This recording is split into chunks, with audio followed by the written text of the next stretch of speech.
My name's Hannah, and this happened to me 3 summers ago near Thunder Bay, Ontario. I don't usually share stories like this, but it still keeps me up some nights. My boyfriend Luke and I had been together for nearly 3 years then, and camping was something we did often. It was his idea, always, but over time it became our thing. Luke was the kind of guy who could get completely lost in a hobby. Photography was his latest obsession. He loved setting up long exposure shots of stars or time-lapses of landscapes. I loved watching him work, but when he got into that focused zone, sometimes he could get stuck there. I'll admit, I was more into the campfire, the quiet, and the escape from people. Our favourite spot was called Caldwell Lake. It's small, more like a pond than a lake, surrounded by forest thick enough that once you're there, you feel sealed off from the rest of the world. Usually there are 1 or 2 other tents scattered just inside the tree line, not close enough to disturb anyone, but just near enough to remind you that you're not entirely alone. But that weekend there were no other tents. We were alone. We arrived late Friday afternoon. The air was damp and heavy, and it had been raining on and off all week. The path leading down to the clearing was muddy, the kind that sticks to your boots in thick layers, but the lake itself was calm and still. Everything looked washed out in a dull green greyish light that you could only get after rain. Luke didn't seem to mind. He was already talking about where he'd set up his camera, the opposite shore where a small rocky ledge faced out over to the water. From there, he said, he could capture the mist rolling in off the lake in the mornings, and maybe even the stars or the clouds as they broke. We set up camp, cooked a small dinner and watched the sky darken. The air smelled of wet pine, smoke and wood and earth. It was oddly comforting. All the time it just felt like an ordinary weekend, but looking back, there were signs.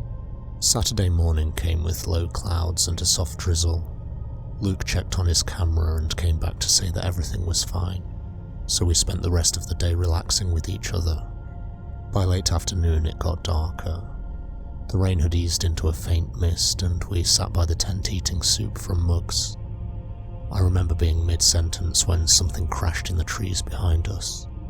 It wasn't far, maybe 30 feet, just beyond the tree line, but it was loud enough to make me jump. It didn't sound like a branch snapping or something natural. It was heavy, like a person or a large animal tumbling straight into the brush. The thud was followed by the unmistakable sound of movement, a rustling that started frantic, then faded away into the deeper forest. We both just sat there not breathing. For a few seconds the woods went completely silent. Even the usual background noises of birds, wind and frogs seemed to cut out. Then, after maybe 10 seconds, everything resumed, but slower, softer, like the forest itself knew something was wrong. Luke finally whispered and said that it was probably a deer, but it didn't sound like a deer to me. I'd kind of heard deer before, the way they move, the way they're cautious and deliberate. And to be honest, you barely even hear deer at all. This sounded wrong, too sudden, too clumsy. Luke shrugged and stood up and grabbed his flashlight. The beam cut through the mist, scanning the trees. The light cut across the trunks and the low brush, but nothing moved. After a while he sighed and said, yeah, it was probably just an animal. But I could tell by the way he kept glancing back at the trees that he didn't entirely believe it. I remember thinking, if it was just a deer, why did it sound like it fell? We went to bed not too long after, but it was hard to relax. Every small sound outside felt louder, closer. I remember thinking that I could almost feel eyes on the tent, not from any specific direction, just an uneasy pressure, like we weren't as alone as we thought. Eventually I did drift off, but it was one of those sleeps where you wake up constantly. The next morning the rain returned harder. Everything felt darker, the clouds, the trees, even the lake looked black. Luke went to check on his camera early, and when he came back he was irritated. "It's off," he said, shaking his head. I asked him what he meant. He said it was powered off, it hadn't recorded anything since yesterday. I frowned. Luke never made mistakes like that. He was meticulous, almost obsessive, especially with his camera setup.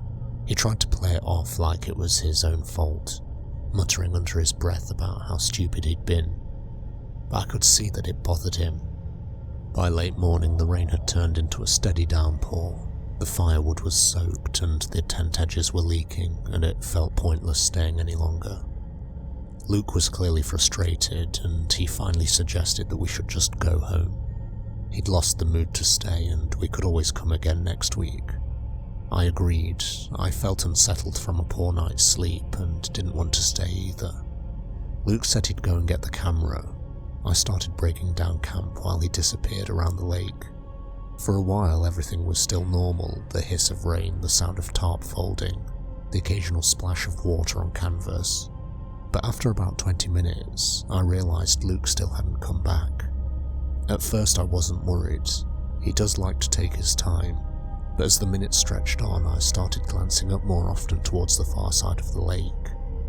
If you've ever waited alone in the woods, you know that time starts to move differently. The rain blurred everything into smudges of grey and green, and my glasses weren't helping. But through the haze, I finally spotted a figure. Someone standing near where the camera was. It must have been Luke. He was waving, slow, deliberate motions like he wanted to get my attention. I couldn't hear anything over the rain, but it looked like he was calling out too. I shouted back, but my voice disappeared into the storm.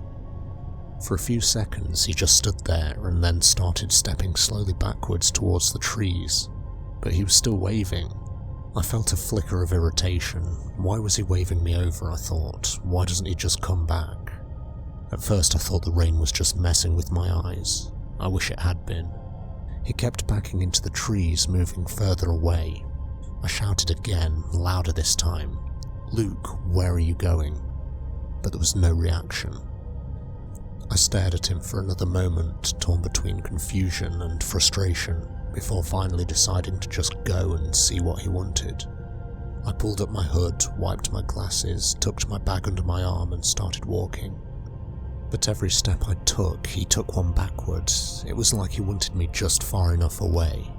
The rain slapped against my jacket and the hood so hard that I could barely hear my own footsteps. My glasses kept fogging, and each time I wiped them, they were just instantly streaked again. As I walked, I kept thinking about how strange it was that he didn't just wait. Luke never played around, and when it came to weather or gear, he was serious. When I reached the rocky area where the camera had been, I couldn't see him anymore, only the faint trail leading into the woods. I followed it towards the edge of the woods. Under the canopy of the trees, the rain thinned somewhat. I hesitated. My stomach felt tight and uneasy.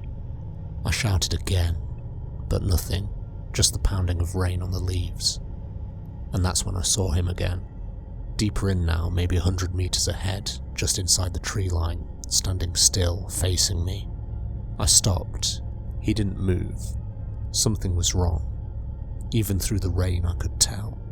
The way he was standing was off. Luke had this relaxed, slightly tilted posture, and he was kind of skinny. This person was rigid, square-shouldered and broad, and still as a statue. Have you ever had a moment when your brain catches up for a second too late, and you realise you're already in danger? That was this moment for me. It had been obvious that this wasn't Luke the moment I'd seen him, and I don't know why I ventured down here. Maybe hope had forced my denial, that this couldn't be anybody else but Luke, but now it was too late. Though I now knew this couldn't be Luke, I clung to the hope that I might be wrong. I took a few steps forward and called out, "Luke, what are you doing? You're freaking me out, let's go." No response. Then, slowly he lifted his arm and made that same beckoning motion again, a slow wave, and that's when my stomach turned cold. Something about the movement, it was too slow, too mechanical, like he didn't quite understand how people waved. I took off my glasses and wiped them with my sleeve. The moment I put them back on, my heart nearly stopped. My whole body just froze. The face was wrong. My throat went dry. I couldn't even scream at first. I took one step backwards, then another. I remember thinking, he's not moving. Maybe if I don't run, he won't either. Then he did move, one slow step forward. That was enough. I turned and I ran. I could barely see. Branches whipped my arms and face and mud splattered up my legs, but I didn't care. All I could think of was getting back to the tent and getting back to Luke. I didn't look behind me. I didn't want to know if he was following. The forest felt alive with motion. Every sound was like something running parallel to me. And then, ahead, through the steamy glasses, I saw another shape through the trees, slowly closing towards my position. My heart stopped. Someone else blocking my way. There were multiple guys. My mind raced. I had no idea what was going on or what to do. I tried to stop, but the mud made me slip forward, breaking fallen branches and brush. The figure turned at the sound, and I heard my name. Hannah? It was Luke. I've never felt such relief hit me so hard. I got up and ran, stumbled straight into his arms, gasping and shaking. I tried to explain between breaths how somebody had been in the woods pretending to be him, waving me closer. He held onto me tightly, listening. When I pointed back towards the trees, the space was empty. There were just dripping branches and mist. Luke didn't hesitate. "We're done," he said. "Let's get to the car." We grabbed what we could carry and started towards where we'd parked. I kept looking over my shoulder the whole way, half expecting that figure to emerge behind us. But the woods stayed quiet, except for the rain. When we reached the car, I finally asked where he'd been. He explained that when he finally got to the camera, it was dismantled, pieces scattered like a trail into the woods, the tripod half buried in the mud, and the lens was in the tree line. He'd gone into the trees to find all the parts before the rain ruined them. That's why he wasn't visible from the camp. He explained that he'd walked through the woods to avoid the rain and wet getting on his exposed equipment, but he hadn't seen me at all. We must have passed within meters of each other without even realizing, but the rain had obviously drowned everything out. But that confirmed, whoever I saw, whoever beckoned me, was literally somebody else entirely. Later that evening, when we watched the footage to see if any clues lay in the film, it looked fine at first. There was calm water, drifting clouds, and occasional birds. But then as the rain was falling, there was a loud crack, as though something had hit the camera and it fell. The screen went black, but what remained were the sounds of footsteps and the camera being dragged across the pebbly beach before cutting out. We had no idea who we'd caught on film. There were no other campers, no cars, no signs of anybody nearby that weekend.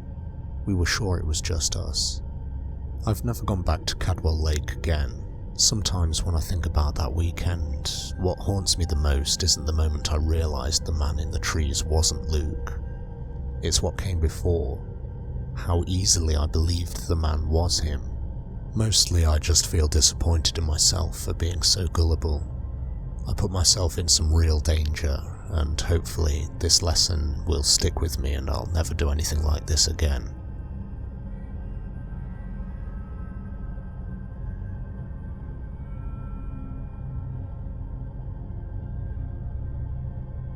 I know how this story sounds, and I don't blame anyone who thinks I'm making it up. I still don't really believe in the supernatural myself. I've always tried to explain what happened with logic, but to this day I can't. What I'm about to tell you happened 3 years ago on the Oregon coast near a stretch of cliffs my friend Evan and I used to hike. Both grew up in the Pacific Northwest, so fog was nothing new to us. You could drive a few miles inland and lose the sun completely. The mist rolling off the ocean would swallow everything. But this place was different. There was a local story people used to tell about a section of trail near a decommissioned lighthouse, where the fog was said to play tricks on you. Hikers supposedly heard voices inside it. Not words you could make out, just human sounds like conversations muffled by distance. The legend said that if you followed these voices too deep, you wouldn't find your way out again. I'd always laughed at it, even though he was the kind of person who really wanted to believe.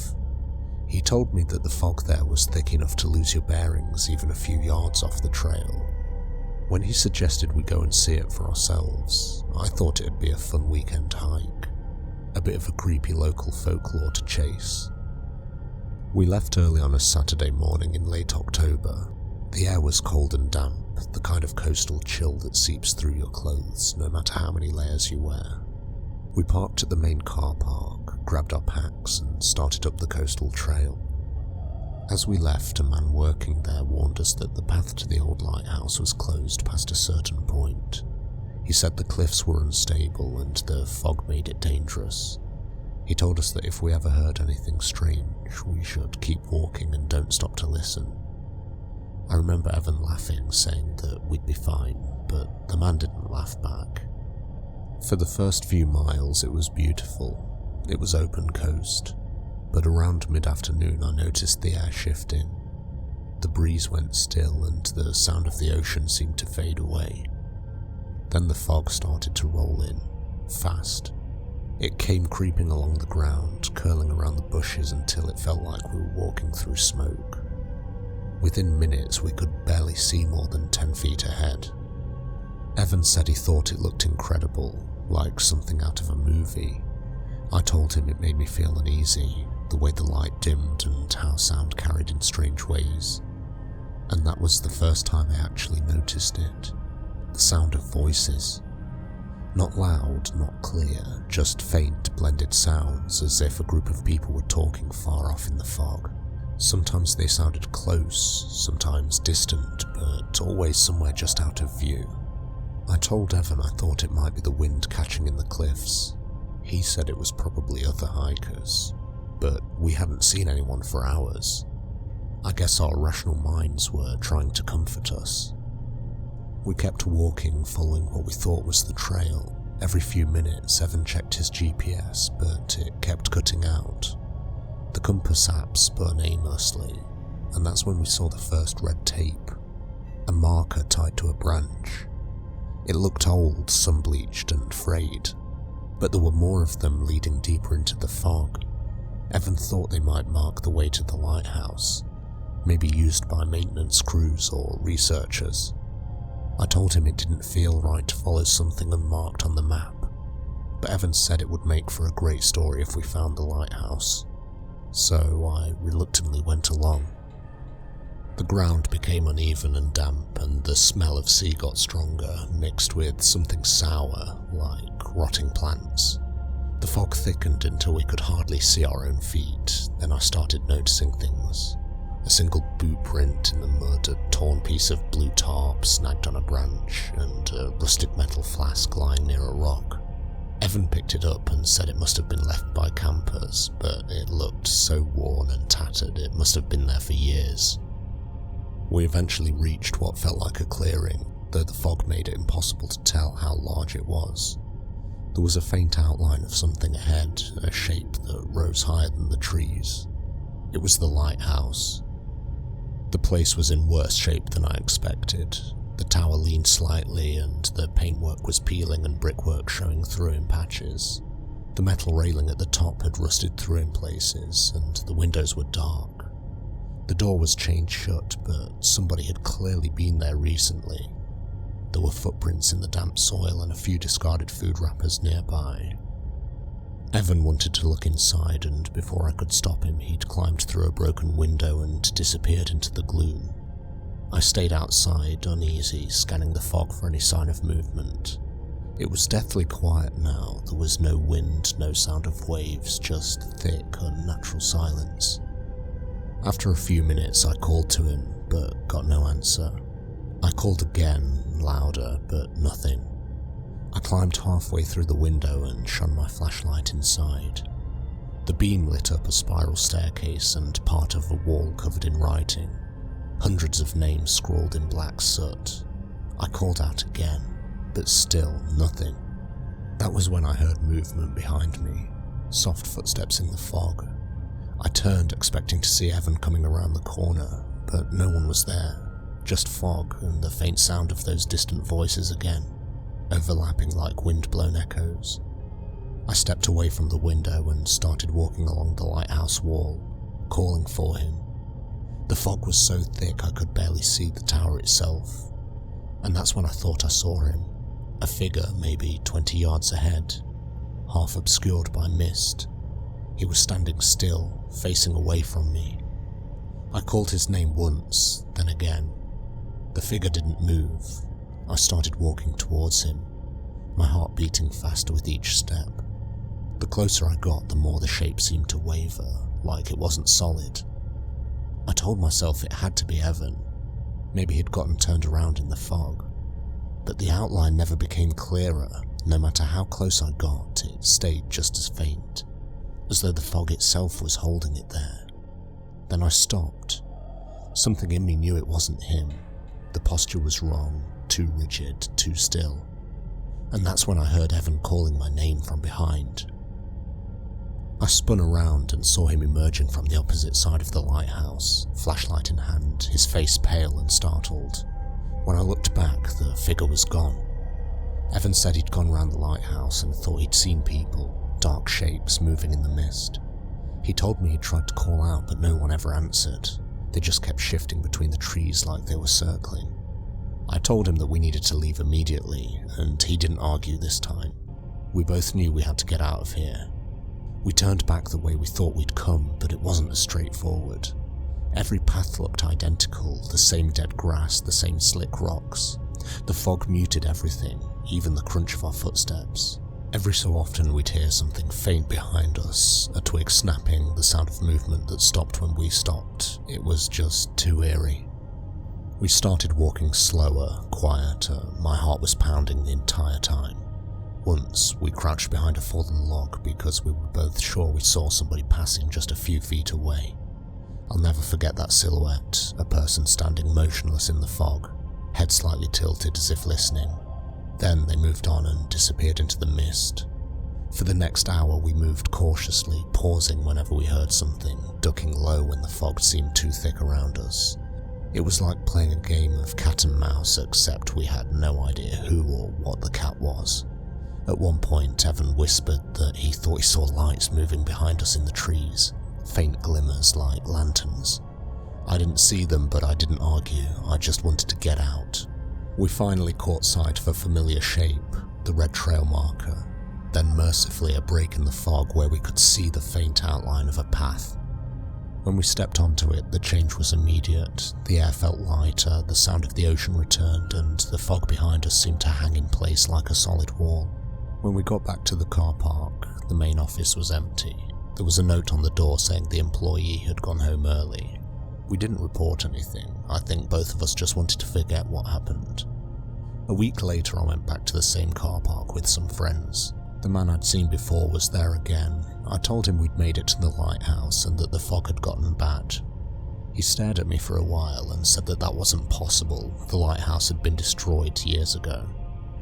He said that no one could have reached it because the access road had collapsed. I told him that we'd been there and that I'd seen it with my own eyes. He just looked at me and said that the fog plays tricks and that it's taken more people than he cares to admit. I still don't know exactly what we saw that day, and I don't believe in ghosts or curses or haunted fog, but I still can't explain what happened. Sometimes when the weather's right and the fog rolls in over my town, I'll hear the same low hum of voices through the window. They're not distinct, just a soft, distant sound like people murmuring far away. And every time I do, I think about the wall of fog by the lighthouse and the shapes that moved inside it, and I try not to listen too long.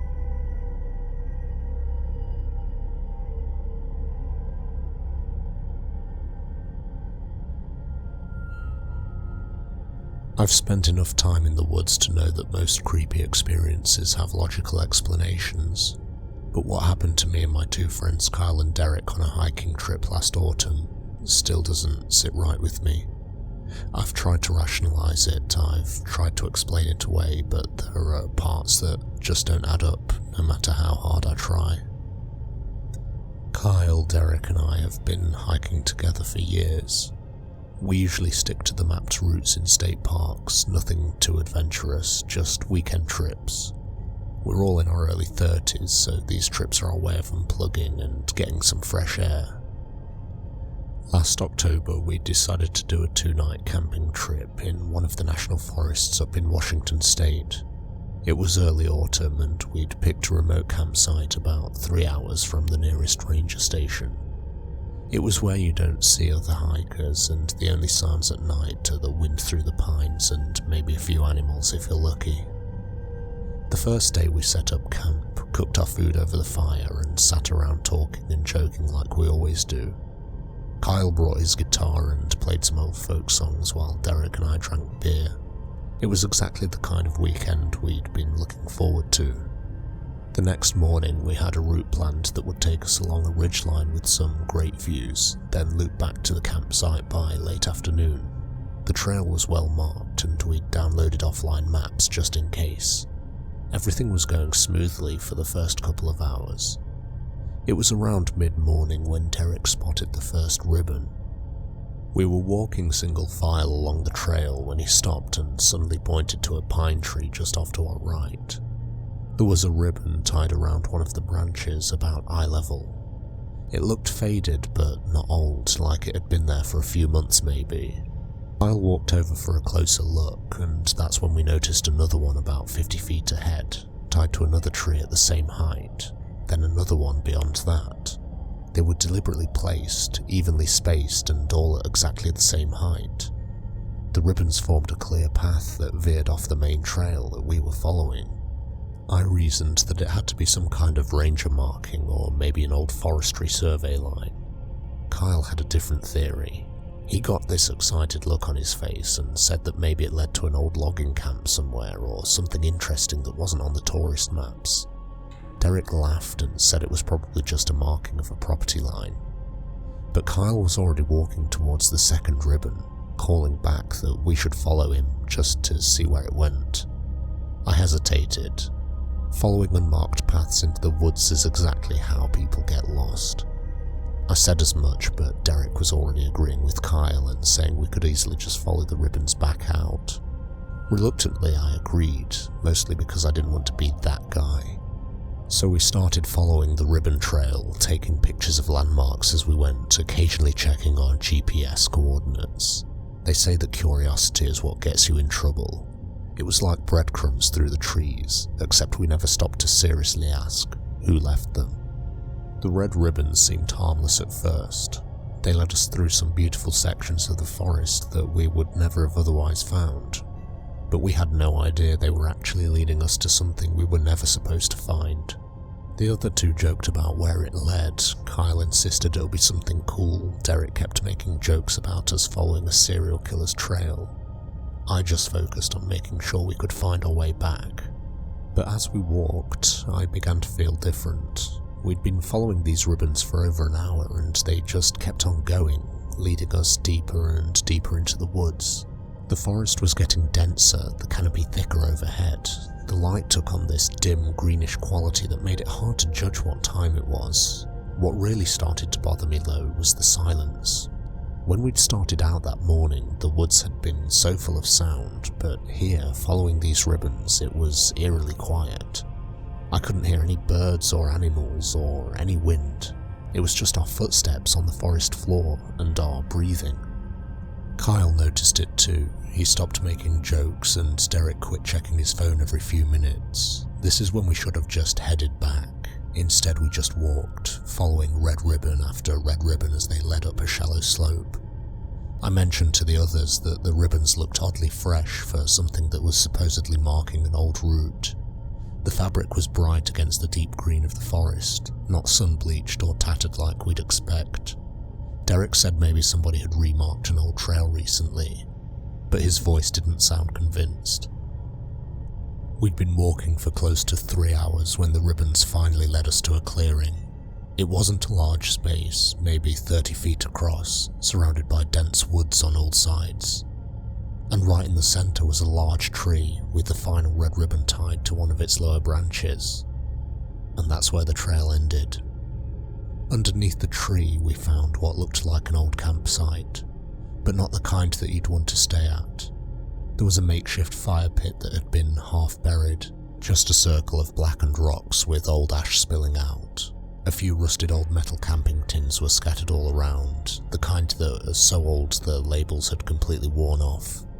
Off to one side was a ripped tarp, mostly covered in moss and dead leaves. And standing just beyond the fire pit, driven into the ground, was a wooden cross. It was maybe 3 feet tall, crudely made from 2 pieces of wood nailed together. Something dark was smeared across the horizontal beam. It could have been old paint, but it didn't look like paint. It looked organic, like it had been brushed on and left to dry and crack. At this point, Kyle noticed a log. It was lying about 10 feet from the cross, a massive fallen trunk that had been stripped of its bark. The top surface was oddly flat, like somebody had deliberately fashioned it. When we got closer, we could see dark stains across the wood, long streaks and splatters that were unmistakably blood. Dried old blood, but too much of it to be from a small animal. The smell hit us a moment later. It was thick and sour and unmistakable. The stench of something rotten.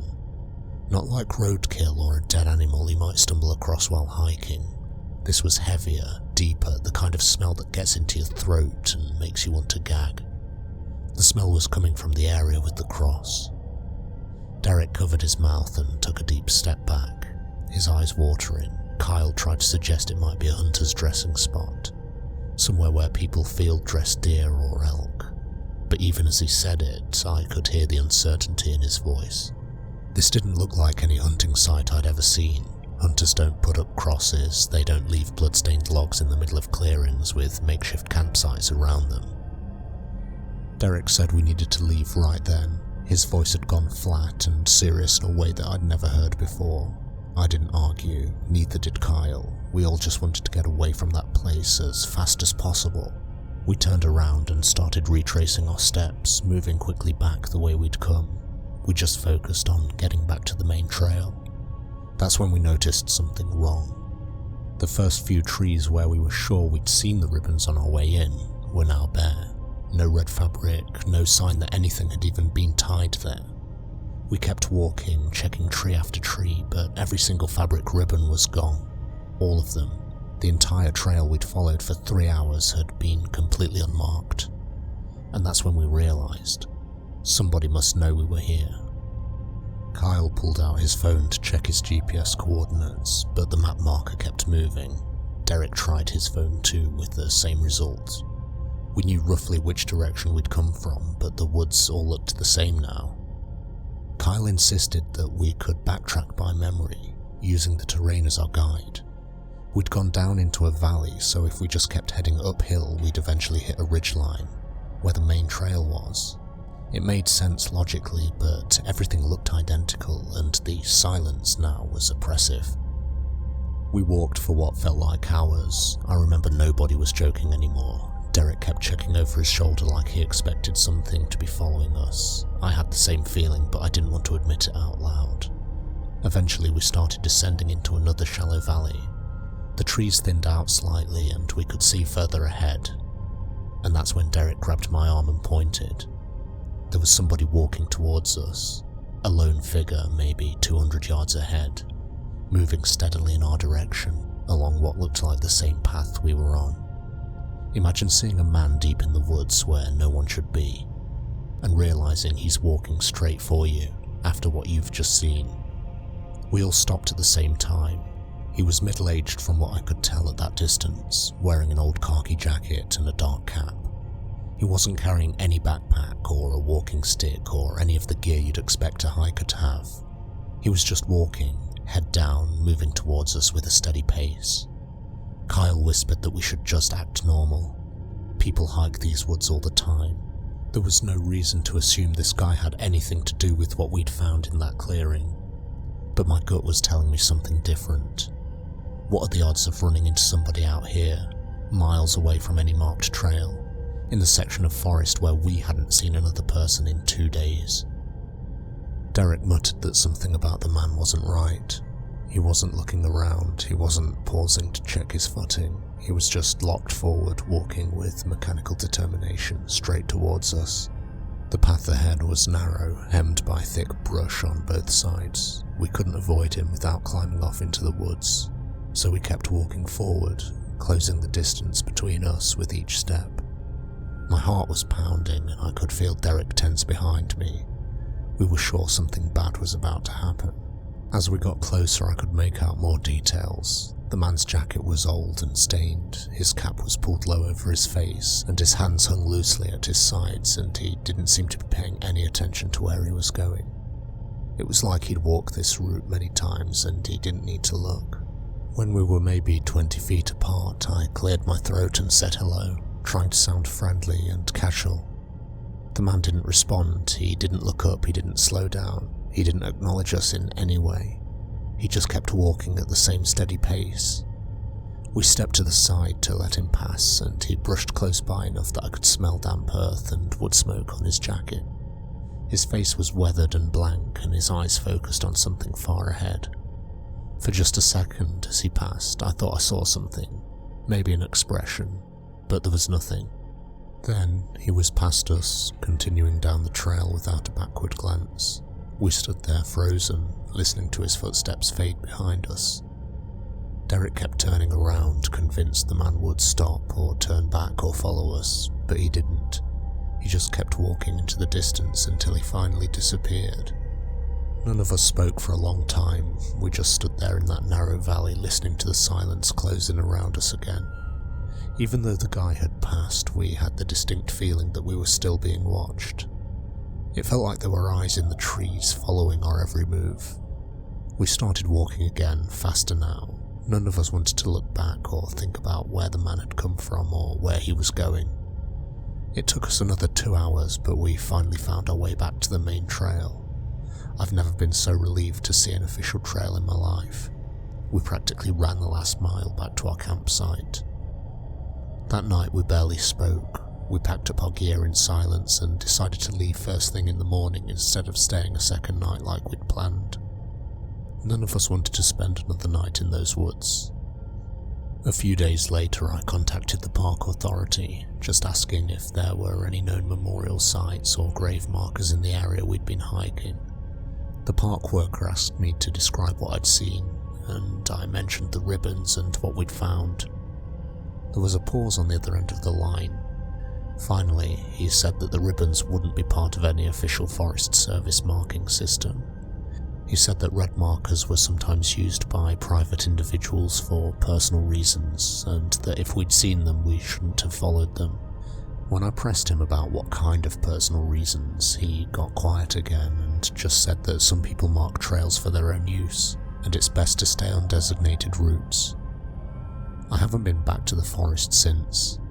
I think there's probably a logical explanation for everything that happened that day. Maybe the ribbons were marking somebody's private property. Maybe that clearing was some kind of memorial site. Maybe the man we passed was just a local who knew the woods better than we did. But I can't explain why those ribbons disappeared, and I can't explain the smell or what left those bloodstains on that log. And I definitely can't explain the look on that man's face as he walked past us, and that feeling of being watched.